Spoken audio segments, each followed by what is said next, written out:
الحمد لله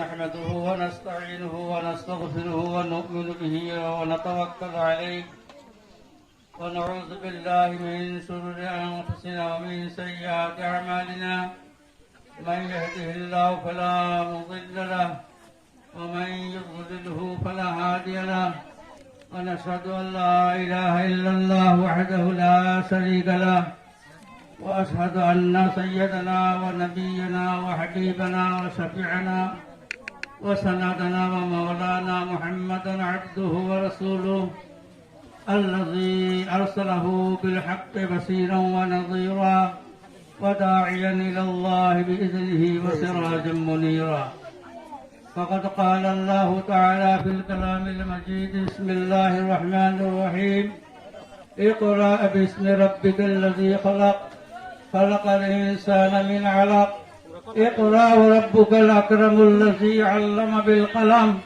علم الإنسان ما لم يعلم صدق الله العظيم وقال النبي صلى الله تعالى عليه وسلم طلب العلم فريضة على كل مسلم ومسلمة أو كما قال عليه الصلاة والسلام وقال النبي صلى الله تعالى عليه وسلم إذا خرج من خرج من بيته في طلب العلم فهو في سبيل الله حتى يرجع أو كما قال عليه الصلاة والسلام मोहतरम এই পবিত্র জলসার সুনামধন্য সভাপতি তথা আমার অতি প্রিয় ছাত্র মুআজ্জিজ মুকাররম উলামা হযরত হুফাজ کرام মুরব্বী সমাজ জাতির মেরুদণ্ড স্বরূপ শিক্ষিত সমাজ সমাজের কর্ণধার স্বরূপ যুবক সমাজ এবং এই মক্তবের মাসুম ছোট ছোট ছেলে এবং মেয়েরা প্রথমে সেই মহান আল্লাহ তাবারক ওয়া তাআলার প্রশংসা আদায় করছি যিনি সারা কায়নাতকে কত সুন্দর রূপে সৃষ্টি করে কত সুন্দরভাবে নিয়ন্ত্রণ করতেছেন, যার হাতে সমস্ত জীবজগতের জান, যার হুকুমে সমস্ত মানুষ আমরা বেঁচে আছি, যার হুকুমে একদিন মরতে হবে, যিনি আল্লাহ ওয়াহদাহু লা শারীকা লাহ,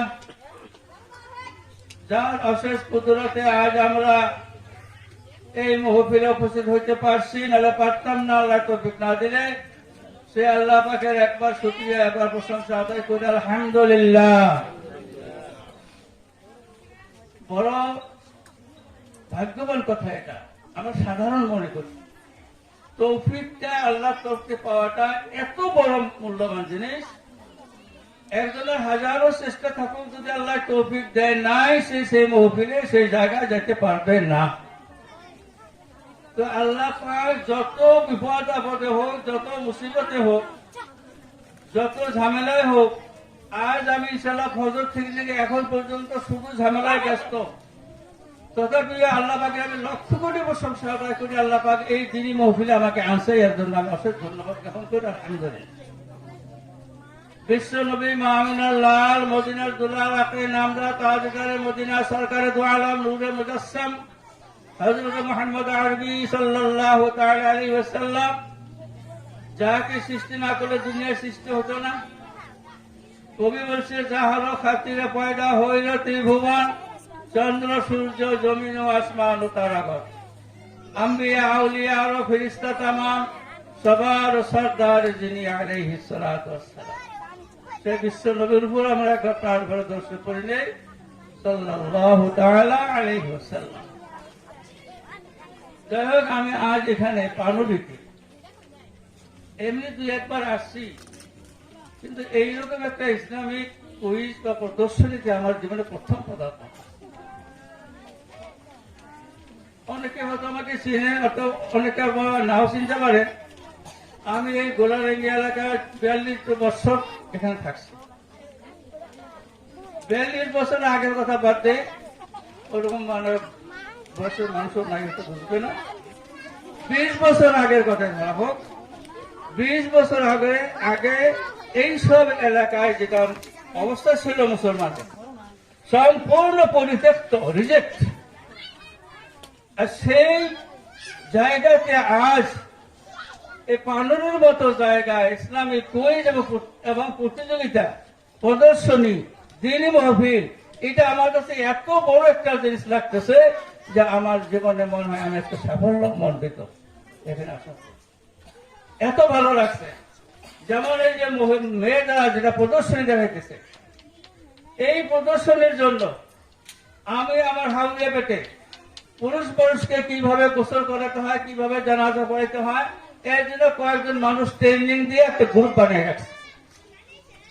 ঠিক তেমনি ভাবে মেয়ে মানুষ মরলে কিভাবে গোসল, কিভাবে কাফন পড়াতে হয়, কয়েকজন মহিলা মানুষকে আমি ট্রেনিং দিয়ে ওইভাবে রেখে দিছি।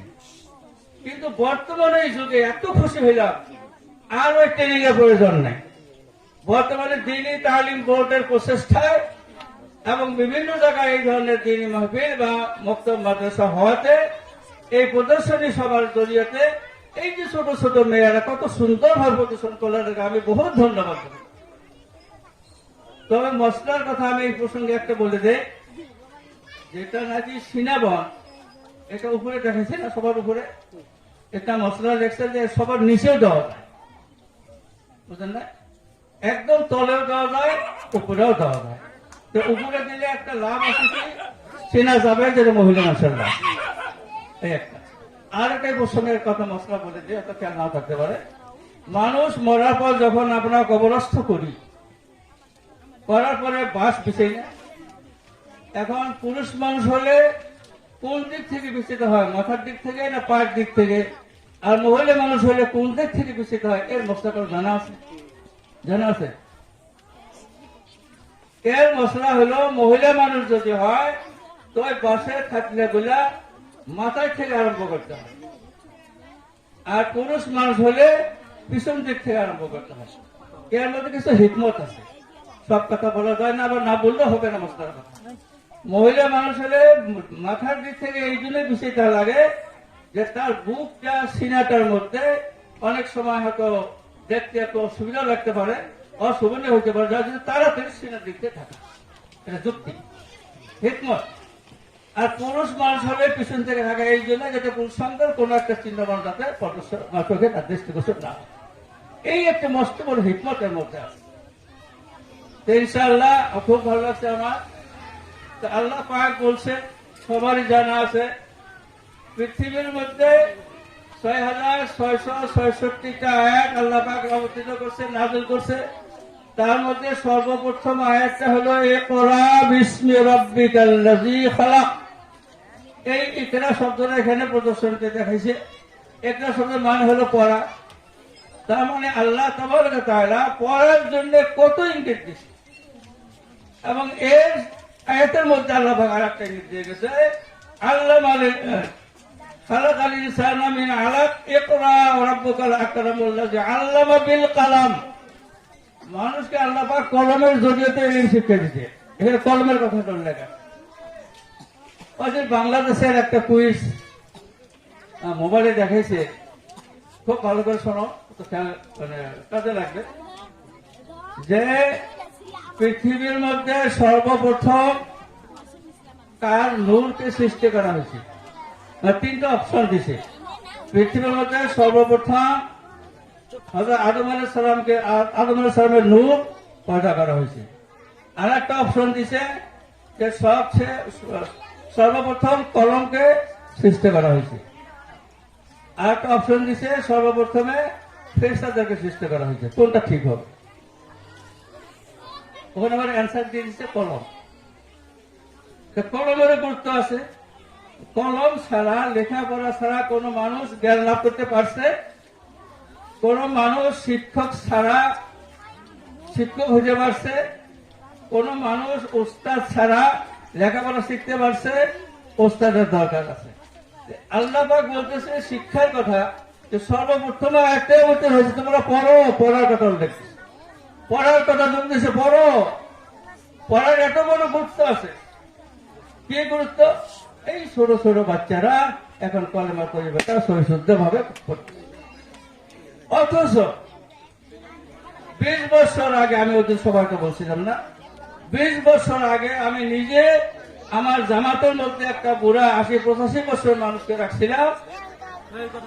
10 দিন মেহনত করার পরেও সেই বুড়া মানুষের মুখ দিয়ে কলেমা তৈবাটা আমি সহিশুদ্ধ করে বার করতে পারি নাই। অথচ আজ এই তবলিগের মেহনতে, দিনী তালিম বোর্ডের মেহনতে এবং আলিম ওলামাদের মেহনতে বিভিন্ন জায়গায় ধরনের ছোট ছোট দিনী তালিম, যেটা মাদ্রাসা দিনী মক্তব তৈরি হইতেছে, এর এত বড় প্রয়োজনীয়তা আছে। আর এর দ্বারা সমাজের কত উপকার হবে। এই প্রত্যেকটা বাচ্চা, প্রত্যেকটা বাচ্চি যখন বড় হবে, এদের বাপ মা যখন মারা যাবে, এই সন্তান করে বাপ মাদের হাত উঠবে না। দোয়া করবে, রব্বি রহমহুমা কামা রব্বায়ানি সগীরা। লাভ হলো না লস হইল? প্রত্যেকটা গার্জেনের লাভ আছে। আবার যখন এদেরকে বিয়ে শাদী দিবেন, যে বাড়িতে বিয়ে হবে ওই বাড়িতে আলোক এসে যাবে, ওই বাড়িটাও আলোকিত হবে, শ্বশুর শাশুড়িটাও ভবিষ্যতে লাভবান হবে। এবং ওই বাড়িতে মানে ইসলামিক একটা কালচার, ইসলামিক একটা আদর্শ, ইসলামিক একটা ধাঁচ এসে যাবে। হালাল হারাম, পাক না পাক সব কিছু এরা শিখতে পারবে। আর এই মেয়ে মানুষগুলা, এদের জন্য মেহনত করা এত প্রয়োজন আছে যে একটা পুরুষ মানুষে একটা মহিলা মানুষের পাক পবিত্রতা বেশি করে জানার প্রয়োজন আছে। কি প্রয়োজন? পুরুষ মানুষ তো রান্না করে না, মহিলা মানুষের রান্না করে। তা রান্না করার সময় পাক না পাক, উযু গোসল এই খেয়ালটা তাহলে যদি না থাকে, ফরজ গোসল যদি তারা ঠিক মতো করতে না পারে এবং পাক করার আগে যদি উযু করে নিতে না পারে, এই ধরনের খানা খাইয়ে পুরুষ মানুষ কোনদিন কামেল মোকাম্মল হতে পারবে না, অসম্ভব নেবা। এই জন্য মেয়ে মানুষের এডুকেশন, মেয়ে মানুষের শিক্ষার বিশেষ প্রয়োজন আছে, খুব প্রয়োজন আছে। আমরা ছোটবেলায় স্কুলে পড়ছি, তখন বাংলা ছিল, লেখাপড়া শেখে যে গাড়ি ঘোড়া চড়েছে, লেখাপড়া যেই জানে সর্বলোকে তারে মানে। লেখাপড়ার কত দাম আছে না? আর যে বাল্য শিক্ষার মধ্যে আছে, পাখি সব করে রব রাত্রি বসাইল, কাননে কুসুম কলি সকলে ফুটিল, রাখাল গরুর পার লয়ে যায় মাঠে, ওঠো শিশু মুখ ধাও করণ বেশ, আপন পাঠেতে মন করহে নিবেশ। এই যে ছোট ছোট বাচ্চাদেরকে উযু গোসল পাক না পাক সুবাহি মক্তব, সকালবেলা ঘুমে থেকে উঠে উযু মানে হাত মুখ ধুয়ে উযু করে যখন তারা পড়তে বসবে, আউযু বিল্লাহি মিনাশ শাইতানির রাজিম, বিসমিল্লাহির রহমানির রহিম পড়বে। সওয়াব আছে না? সওয়াব আছে না? একটা ঘটনায় দেখছি, একজন বাবা মারা গেছে, তার একটা সন্তান রেখে গেছে দুনিয়ায়। ওই সন্তানটাকে মক্তবে দিছে পড়ার জন্য। বাপটা জীবনে নামাজ রোজা কিছুই পড়ে নাই, কিতাবে পাওয়া ঘটনা। যখন ছেলেটা মক্তবে গেছে, ওস্তাদে বলছে পড়ো আউযু বিল্লাহি মিনাশ শাইতানির রাজিম, ছেলেটা পড়ছে। তারপর বলছে বিসমিল্লাহির রহমানির রহিম, বিসমিল্লাহ পড়ছে, আর রহমান শব্দ রাহিম করতে পারে। এইভাবে একবার, দুইবার, তিনবার, চারবার মেহনত করার পরে তার মুখ দিয়ে রহমান রহিম শব্দটা বাইরে হয়েছে। তো ওস্তাদ বা হুজুর আচরিত হয়ে গেছে, তাজ্জব হয়েছে, ব্যাপার কি? ছেলেটা তো তোতলাও না, রহমান রহিম শব্দটা বাইর হইতে এর মুখ দিয়ে এত সময় কেন লাগলো? যাই হোক চিন্তা করছে, রাত্রিবেলায় স্বপ্ন যোগে হুজুরটাকে দেখাইছে আল্লাহ তাআলা যে এই বাচ্চার বাবা মা কবরে বড় আযাবের মধ্যে লিপ্ত আছে। যখন মুক্তবে সে বিসমিল্লাহির রহমানির রহিম পড়ার জন্য চেষ্টা করছে, যখন আমার নাম রহমান সে উচ্চারণ করবে, আমি দয়ালু আল্লাহ, আমার নাম ওই বাচ্চাটা উচ্চারণ করবে আর তার বাপ মা জাহান্নামের আগুনে থাকবে, এটা আমি চাই না। ওর জীবনটা আমি আটকাই দিচ্ছি। 3বার 4বার চেষ্টা করার পরে আমি আল্লাহ বড় দয়াবান, আমার দয়াবশ হয়ে তার বাপ মাকে কবরে মাফ করে দিয়ে তারপরে বাচ্চাটার জবান আমি খুলে দিচ্ছি। যে এত বড় লাভ, এত বড় ফজিলত, এত বড় গুরুত্ব এই মৌসুমাহী মক্তবে এই মেয়ে মানুষদের উপর আপনারা যত্ন করেন, মেহনত করেন। আল্লাহ তাবারক ওয়া তাআলা আপনাদের জড়িয়ে করে এই এলাকায় কি হবে, একটা প্রত্যেকটা বাড়ি এক একটা মানে দিনের আলো জ্বলতে থাকবে। দিনটা এমন জিনিস, খালি আমরা কই যে দিন দিন দিনের মেহনত। দিন মানে কি? দিন মানে চলার একটা রাস্তা, আল্লাহ রাস্তায় চলার একটা পদ্ধতি। এবং আল্লাহ ওয়াহদাহু লা শারীকা লাহ এই কথাটা অন্তরের ভিতরে দৃঢ় মূল ভাবে বিশ্বাস স্থাপন করা, এর নাম হচ্ছে দিন। আল্লাহ এক, আল্লাহ কোনো শরীক নেই। আগের দিনে মুক্তব পড়েছে, বর্তমান দিনে দিনী তালিম বোর্ডের আন্ডার যেটা মুক্তব সিস্টেমটা অনেক পার্থক্য হয়ে গেছে, অনেক ভালো লাগছে। কদিন সবাই একটা বাচ্চা, ছোট বাচ্চা ক্যারাট পড়ছে, খুব ভালো লাগছে। তসবিহ, এত সুন্দর তসবিহ শিখছে।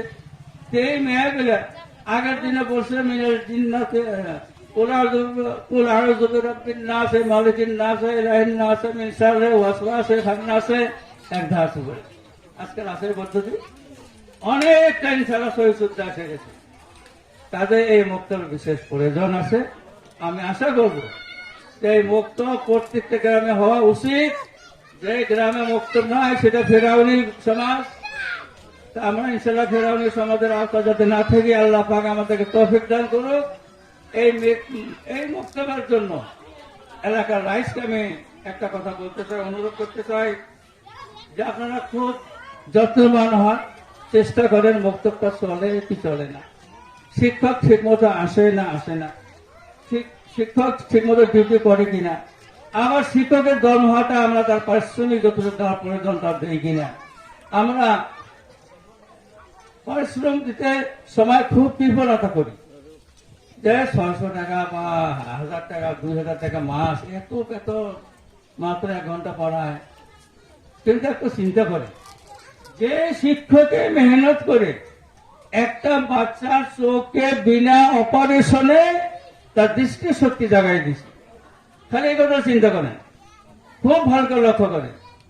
যারা লেখাপড়া করতেছে, শিখতেছে বাচ্চারা, আর যারা যে সমস্ত বাচ্চা লেখাপড়া জানে না, ওই 2টা বাচ্চা আনে বই একটা হাতে জানতো, ওরা দেখো কিছুই দেখা যায় না। আর যারা লেখাপড়া জানে তারা হয় এটা আলি বাচ্চা, এটা মিম, এটা বা কবে না। এই যে চোখের পর্দাটা উঠে দিয়েছে কে? মেহনত কার? মেহনত হয়েছে হুজুরের, ওস্তাদের মেহনত করে বাচ্চাটার চোখ বিনা অপারেশনে তার চোখটা পর্দা খুলে দিচ্ছে। কাজে যে শিক্ষক এত মেহনত করে তার পারিতোষিকের জন্য, তার পারিশ্রমের জন্য, তার হাজিয়ার জন্য আমরা যদি কৃপণতা করি, এটা মস্ত বড় গুনাহ হবে, অপরাধ করা হবে। আর যখনই আপনি শিক্ষকের বেতন কম দিবেন, শিক্ষককে শিক্ষার জন্য একটা গাফিলতি করবে। আর যখনই তার উপযুক্ত মায়না দিবেন, দরমহা দিবেন, তখন সে রীতিমতো ডিউটি করবে। তো কাজেই আমি বলতে চাই এই কথা যে সত্যি আমি এতদিন পরে আজকে পানুরিতে আসলাম। এই পানুরিতে যেটা পরিবেশ দেখলাম, যেটা প্রদর্শনী, খুব মায়া দিয়ে একটা প্রদর্শনী আমি পেলাম, খুব ভালো লাগছে। এই পানুরিকে আমরা একদম রিজেক্টেড এলাকা, এতদিন ভাবছিলাম 20-30 বছর আগে, এতদিন থাকে গেলাম আমি বলো না 40-42 বছর, বহুদিন আগে একবার আসছিলাম কালেকশন করার জন্য মাদ্রাসার। এই পর্যন্ত ভেড় কাটো কত ছিল আগে, এখন তো রাস্তাঘাট হয়ে গেছে, ব্রিজ হয়ে গেছে, সব দিকে ডেভেলপ হয়েছে, উন্নতি হয়েছে, রাস্তাঘাটের উন্নতি, মানুষের উন্নতি। বর্তমানে মানুষের খুব ব্যস্তর ভিতরে আছে, কথা সবাই জানে। বর্তমানে মানুষের সময়ের অভাব, যে কোনো ধরনের মানুষ, যে কোনো তবকার মানুষ, সবার এখানে সময়ের অভাব। সময়ের এমনই অভাব যেখানে সময় দিতে পারে না। এই মোবাইল নিয়ে বাইক নিয়ে যায়, ফোন আসে, বাইকটা রাখে যে ফোন রিসিভ করবে সময় নাই, এইভাবে বাইক গাড়ি নিয়ে ফোন করে আর যায়। তাতে বোঝা যায় কি সময়ের খুব অভাব। এই সময়ের অভাবের ভিতরে 1 ঘন্টা সময় যদি আল্লাহ রাস্তায় ব্যয় করে বাচ্চারা, আপনারা যদি একটু মেহনত দেন, তা ইনশাআল্লাহ এই ছেলে মেয়েগুলো আরো উন্নতি হবে, আপনার প্রত্যেকটা ঘর আলোকিত হবে। আমাদের গ্রামে একজন মুরব্বী ছিলেন, উনি না ইন্তেকাল করছে, আল্লাহ জান্নাত নসিব করুক, রহিজউদ্দিন সরকার সাহেব, গাঁওপুরা ছিল। তখন আমি পড়াইতাম, আমার একদিন কয় যে আমি আজকে খুব লজ্জা পাইছি গো, বলে কে?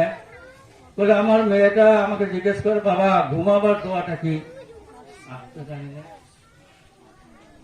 আমি স্মরণ পাইছি। তখন তাদের আমরা বক্তব্য দেওয়াতে লাভ হচ্ছে না লস হচ্ছে? খুব লাভ হয়েছে। ঘুমানোর দোয়াটা আমি জানতাম না, ভাত খাওয়ার আগে কি করার আগে ওটা আমি জানতাম না। আমার মেয়েটাকে বক্তব্য দেওয়াতে আমি মেয়ের কাছ থেকে আমি শিখলাম। তো এলিম তো এমন জিনিস যে একজনের কাছ থেকে আরেকজন, একজনের কাছ থেকে আরেকজন এইভাবে শিখবে। কাজে বক্তব্যের বিশেষ গুরুত্ব আছে। আর এই বক্তব্যের বাস্তবে কি হবে? আদব কায়দায় এরা শিক্ষিত, আদব তাহজিব তামাদ্দুন সভ্যতা থেকে শিখিতে হবে।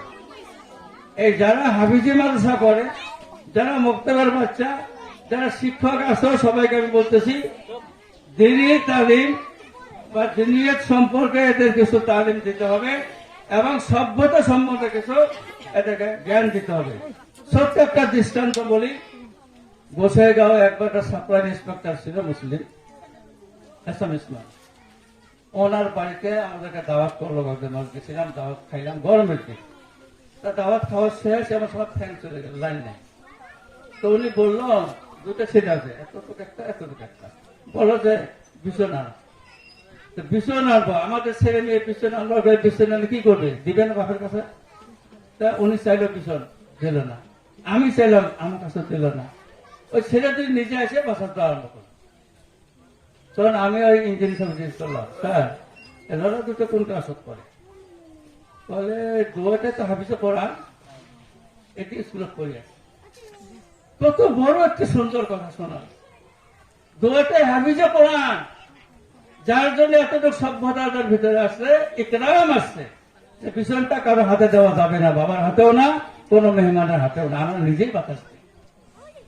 এই সভ্যতা এই মুক্তবে ছাত্রদের হইতে হবে। মানুষ দেখলে তোমরা সালাম দিবে, সালামটা শুদ্ধভাবে হইতে হবে। মুসলমানের উপরে পাঁচটা ওয়াজিব। এই 5টা ওয়াজিবের মধ্যে 1 নম্বর আছে রাদ্দুস সালাম, সালাম দেওয়া, সালামের জবাব দেওয়া, এটাও করতে হবে। আর এই প্রসঙ্গে একটা কথা বলে যে আমি শেষ করবো ইনশাআল্লাহ। প্রত্যেকটা মুসলমানের 5টা কাজ খুব তাড়াতাড়ি করা দরকার। 5টা কাজ মনে রাখেন, 5টা। 1 নম্বর, নামাজের সময় হইলে সঙ্গে সঙ্গে নামাজ পড়ে, দেরি করতে নাই, যদি আমার জানটা চলে যায়, ভয় আছে। 2 নম্বর, কারো যদি মৃত্যু হয় সঙ্গে সঙ্গে দাফন কাফনের ব্যবস্থা করে। 2টা গেল না? 3 নম্বর, যদি কারো ঋণ থাকে তাড়াতাড়ি ঋণটা পরিশোধ করে। 4 নম্বর, ছেলে মেয়ে যদি উপযুক্ত হয়ে থাকে, বিবাহের বয়সে উপযুক্ত হয়েছে, তাড়াতাড়ি ব্যবস্থা দেওয়া। কটা গেল? 4টে গেছে। আরেকটা কি গেল তাহলে? না, 5টা গেল। নামাজের সময় হলে নামাজ আদায় করো, ঋণ থাকলে পরিশোধ করো, জানাজা নামাজ তাড়াতাড়ি পড়ো। আর কি একটা বয়স হলে তাড়াতাড়ি বিবাহ দাও। আর একটা বলে গেলাম,